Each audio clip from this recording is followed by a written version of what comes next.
Perkenalkan, nama saya Livia Lesnusa dengan NIM 2021-853.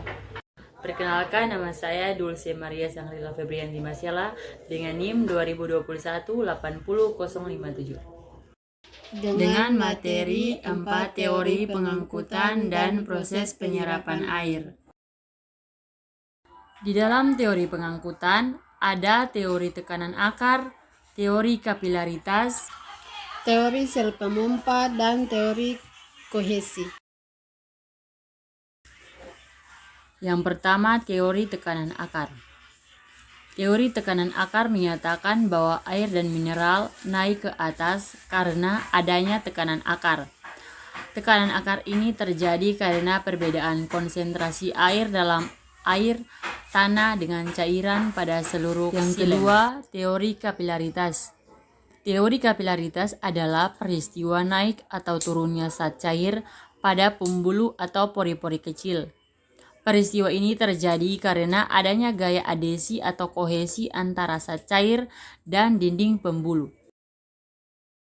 Yang ketiga, sel pemompa. Sel pemompa berfungsi memompa air ke atas. Sel-sel ini diperkirakan berada pada setiap interval jarak tertentu dan pada posisi yang berurutan secara suksesif.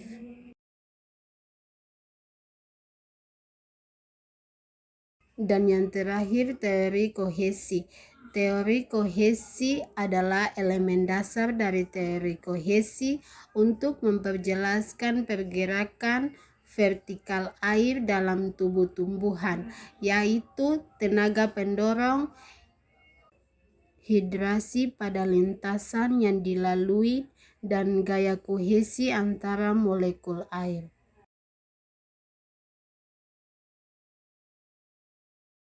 Proses penyerapan air. Proses penyerapan air adalah penyerapan air oleh tanaman.